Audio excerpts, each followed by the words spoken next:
धीमी चाल वाला हीरो। छोटे शहरों में अक्सर बड़े सपनों को छोटे दिमाग कहकर दबा दिया जाता है, लेकिन यही शहर कभी कभी ऐसे नायकों को जन्म देते हैं जो चुपचाप धीमे धीमे आगे बढ़ते हैं और एक दिन सबको चौंका देते हैं। इसी तरह का एक बच्चा था राजू। राजू तीसरी कक्षा में पढ़ता था, लेकिन बाकी बच्चों से थोड़ा अलग था। वह बाकी बच्चों से बातें कम करता, सवालों का जवाब देर से देता और नई चीजें सीखने में समय लेता। उसके टीचर अक्सर उसे धीमा बच्चा कहकर पुकारते थे और उसके साथी उसे मजाक में कछुआ कहते थे। हर हफ्ते क्लास टेस्ट होता था और राजू की कॉपी में अक्सर लाल स्याही के गोले होते, लेकिन वो कभी गुस्सा नहीं करता, कभी शिकायत नहीं करता। वह बस मुस्कुराता और फिर से पढ़ाई में लग जाता। जब बाकी बच्चे ट्यूशन जाते, राजू अकेले बैठकर अपने स्लेट पर बार बार जोड़ घटाव करता। वो जानता था कि उसे दूसरों से ज्यादा वक्त लगेगा, लेकिन वो रुकना नहीं चाहता था। एक दिन स्कूल में घोषणा हुई, इस बार गणित प्रतियोगिता में हमारे स्कूल से 4 बच्चों का चयन होगा। जो भी क्वालिफाई करेगा उसे जिले स्तर पर जाने का मौका मिलेगा। पूरी क्लास में जोश भर गया। बच्चों ने तैयारी शुरू कर दी, लेकिन किसी ने यह नहीं सोचा कि राजू भी उसमें भाग लेगा। राजू चुपचाप अपनी पुरानी किताबों से सवाल हल करने लगा। उसके पास गाइड नहीं थी, स्मार्टफोन नहीं था और न ही कोई ट्यूटर। उसके पास सिर्फ था विश्वास। परीक्षा के दिन सबने अपने बेस्ट कपड़े पहने, लेकिन राजू अपने उसी पुराने यूनिफॉर्म में आया। जब परीक्षा हुई, सभी ने पेपर जल्दी जल्दी हल किया। राजू धीरे धीरे एक सवाल पर दो बार सोचकर उत्तर लिख रहा था। टीचर ने ताना मारा, तेरे जैसे बच्चों को ऐसे कंपटीशन में भेजना ही समय की बर्बादी है। राजू ने कुछ नहीं कहा, बस मुस्कुराया। 3 दिन बाद रिजल्ट आया। सारे बच्चे जब बोर्ड के पास दौड़े तो चौंक गए। लिस्ट में सबसे ऊपर नाम था राजू कुमार। पूरा स्कूल हक्का बक्का।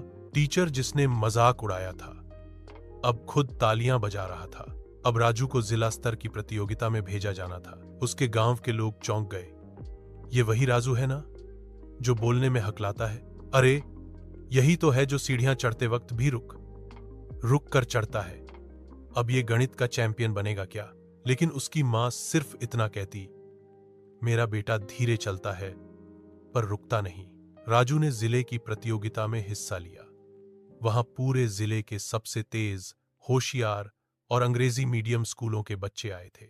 उन्हें देखकर राजू डर गया, लेकिन हार नहीं मानी। जब प्रतियोगिता शुरू हुई, बाकी बच्चे फुर्ती से सवाल हल कर रहे थे। राजू ने गहरी सांस ली, आंखें बंद कीं और अपना सफर शुरू किया। हर सवाल को धीरे धीरे ध्यान से पढ़ा, समझा, हल किया। समय खत्म हुआ। राजू की कॉपी में सारे जवाब थे, लेकिन पेंसिल से लिखे गए, साफ सुथरे और खुद से सोचे गए। अगले दिन रिजल्ट आया। राजू तीसरे स्थान पर रहा। पूरे जिले में उसकी चर्चा होने लगी। एक न्यूज़पेपर में हेडलाइन छपी, धीमी चाल वाला बच्चा बना जिले का सितारा। अब लोग राजू को जानने लगे थे। कई स्कूलों ने उसे स्कॉलरशिप देने की पेशकश की, लेकिन राजू ने अपने उसी सरकारी स्कूल में रहना पसंद किया। अब राजू जब क्लास में बैठता तो बच्चे उसके पास बैठने को तरसते। वो जो बच्चा कभी उपेक्षित था, अब एक आदर्श बन चुका था। पर यह शुरुआत थी। राजू ने धीरे धीरे विज्ञान, हिंदी, सामाजिक अध्ययन, हर विषय में मेहनत शुरू की। हर परीक्षा में वो दूसरों से पीछे शुरू करता, लेकिन अंत में सबसे आगे होता। धीरे धीरे उसकी मां ने भी सफाई का काम छोड़ दिया। स्कूल वालों ने उन्हें लाइब्रेरी में नौकरी दे दी ताकि वो राजू के साथ रह सके। एक दिन नेशनल लेवल की प्रतियोगिता की घोषणा हुई। राजू ने फॉर्म भरा। इस बार प्रतियोगिता दिल्ली में थी। ट्रेन में बैठते हुए उसने पहली बार शहर की सीमा पार की थी। सब कुछ नया था। चमकते होटल, बड़ी इमारतें, बड़े बड़े लोग। पर राजू वही था, सादा, शांत, लेकिन दृढ़। जब नेशनल लेवल टेस्ट हुआ, राजू ने फिर वही रणनीति अपनाई। एक सवाल, एक समय, एक विचार। जब रिजल्ट आया, सबकी आंखें फटी रह गईं। राजू इंडिया टॉप 10 में था। अब न सिर्फ राज्य बल्कि देश भर के लोगों की नजरें उस बच्चे पर थीं, जो कभी जोड़ घटाव सीखने में पिछड़ता था। राजू को राष्ट्रपति भवन में बुलाया गया। उन्होंने उसे भारत के नवोदित होनहार का सम्मान दिया। राजू स्टेज पर गया, धीमी चाल में, और राष्ट्रपति के सामने हाथ जोड़कर खड़ा हो गया।